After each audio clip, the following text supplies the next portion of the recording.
अस्सलाम वालेकुम स्टूडेंट। आज की इस वीडियो में हम डिस्कस करेंगे और to the west wind by Percy Bysshe Shelley. इसके क्वेश्चन आंसर एंड समरी, इसके लाइन बाय लाइन एक्सप्लेनेशन हम पहले अपलोड कर चुके हैं टू द चैनल। आप डिस्क्रिप्शन में उसकी लिंक भी विजिट कर सकते हैं, ठीक है। So in the summary first of all about Shelley, because that he was a revolutionary poet. और उनके पोम जो हमें या फिर उनकी जो पोइट्री हमें मिलेगी वो भी रेवोल्यूशनरी स्पिरिट से फिल अप होगी। एंड बिकॉज और टू द वेस्ट विंड भी जो है उनकी एक रेवोल्यूशनरी टाइप जो है पोम है, ठीक है। So in the poem west wind के अबाउट वो बात करते हैं उसकी स्ट्रेंथ की, उसके एम्पावर की। और उन्होंने जो है in the on the land, in the sky और इन द मेडिटेरियन सी उसकी जो है पावरफुल स्ट्रेंथ उसको रिप्रेजेंट की है इन द पोइट्री, ठीक है। सो वो वेस्ट विंड को कहते हैं कि west wind is a both destroyer and the preserver. Destroyer in what sense कि जब सीजन चेंज होते हैं और वेस्ट विंड जब स्टार्ट होती है तो किस तरीके से वो उस ट्रीज के जो ट्रीज को भी जो है गिरा देती है या फिर उनको ख़त्म कर देती है। और उनके जो लीव्स होते हैं उनको भी बिल्कुल ख़त्म होती है कि हमें एक ऐसा वक्त आता है जहाँ पर वो ट्रीज पे बिल्कुल एक हमें लीव्स तक नज़र नहीं आता और हमारी जो लैंड हमें एक डेड लैंड नज़र आ रही होती है, ठीक है। जहाँ पर कोई लाइफ नहीं होती, जहाँ कोई होप नहीं होती, जहाँ कोई भी ग्रोथ नहीं होती, ठीक है, कलर्स नहीं होते। Then as a preserver that वो वही सीड जो कि जब उस विंटर सीजन के अंदर जो कि उस लैंड के अंदर दब चुके थे, अब उन्हीं सीड को उसने जो है स्कैटर किया है थ्रू द विंड। उस विंड के थ्रू ही उसने उस ज़मीन में से वो सीड जो है जर्मिनेट करवाए और फिर उसने जो है अपने टू द लैंड उसको स्कैटर किया है। और फिर जो है उससे new flowers and the new plant जो है हमारी दोबारा से रीग्रो करें, ठीक है। और हमारी जो लैंड है अब जो है लाइफफुल लग रही है, वो दोबारा से कलरफुल लग रही है और वहाँ पे एक बहुत ज़्यादा होप एंड द लाइफ नज़र आ रही है, ठीक है। देन पोइट बात करते हैं कि उस वेस्ट विंड का जो पावर है इन द स्काई दिखाते हैं किस तरीके से कि जब हेलिंग स्टार्ट होती है, बहुत ज़्यादा तेज़ हवाएं चलती हैं, आंधी तूफान आते हैं, ठीक है। और फिर जब बारिशें शुरू होती हैं किस तरीके से वो क्लाउड्स तक को भी जो है बहुत ज़्यादा स्कैटर कर देती है और फिर लाइटनिंग होती है उनके अंदर। एंड देन उसमें पोइट जो है रिजेंबल कर रहे हैं उस विंड को कि किस तरीके से जब साल एंड हो रहा होता है और फिर वो जो हेलिंग साउंड या फिर बहुत तेज़ हवाएं जब चल रही होती हैं तो वो किस टाइप का मंजर पेश कर रही होती हैं कि जो नेचर जो होती है वो भी रो रही होती है, अफसुदा होती है उस साल के ख़त्म हो जाने का, ठीक है। So in the last stanza इस टाइप का उन्होंने जो एक पिक्चर को ड्रा किया है। उसके बाद जो इन द नेक्स्ट स्टेंजा वो जो अपनी वॉइस है वो टू द सी ले जाते हैं, ठीक है। वहाँ पे वो उसकी पावर को रिप्रेजेंट करती है कि किस तरीके से जो वेस्ट विंड है इन द सीज की जो लाइफ होती है, मेडिटेरियन लाइफ है, उसके अंदर भी जो है एक ग्रेट चेंज लेकर आती है। और फिर वहाँ पर उन्होंने डिस्कस किया कि किस तरीके से अर्थक्वेक के थ्रू इन द पोइट्री उन्होंने डिस्कस किया कि अर्थक्वेक के थ्रू वो जो वहाँ पर एंशियंट प्लेसेस थी वो किस तरीके से उस सी के अंदर गिर गई थी, ठीक है। लेकिन अब उस विंड की वजह से वो चीज़ें इधर-उधर फैल चुकी हैं, ठीक है। और एक बिल्कुल वहाँ पर एक सी का जो भी एरिया है वो भी बिल्कुल हवाएं वहाँ पर किस तरीके से फ्लो करती हैं, ये चीज़ें उन्होंने उस पोइट्री के अंदर लास्ट स्टैंजा के अंदर दिखाई हैं, ठीक है। आपको मज़ीद एक्सप्लेनेशन मिल सकती है in the explanation of video, ठीक है। तो आप उसको ज़रूर विजिट कीजिएगा और चैनल को सब्सक्राइब भी ज़रूर कीजिएगा।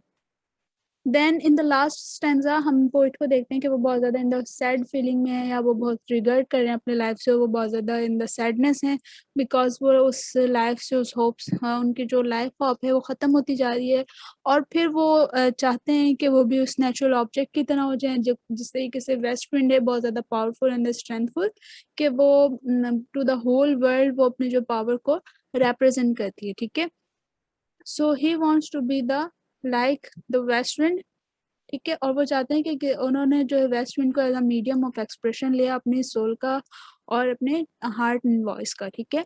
That he want to spread his ideas, he want to spread his thoughts and his dreams like the west wind spread his power to the world, ठीक है।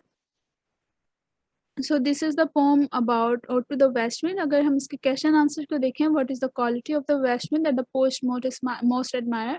So the poet most admired of the quality that the west wind is both destroyer and the preserver.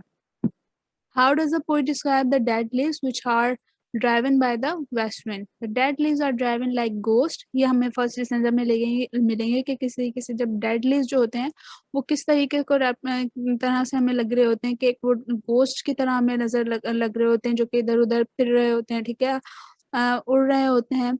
और वो उनका जो colour होता है वो yellow black and the पैल होता है, ठीक है। ये एक डल लाइफ को रिप्रेजेंट करते हैं या जहाँ पर कोई होप नहीं है, ठीक है। सो एक हमारी जो लैंड है वो एज अ डिस्ट्रॉयर लग रही होती है, ठीक है। They look in they look like officiated by some fatal epidemic disease. तो उन्हें वो किस तरीके से रिप्रेजेंट किया है कि किस जैसे वो एक बहुत बुरी बीमारी के अंदर मुब्तला हूँ, ठीक है। Why is the west wind called the both destroyer and the preserver? The west wind is called the destroyer because it strips the trees from the leaves and thus weakens the trees and destroy them.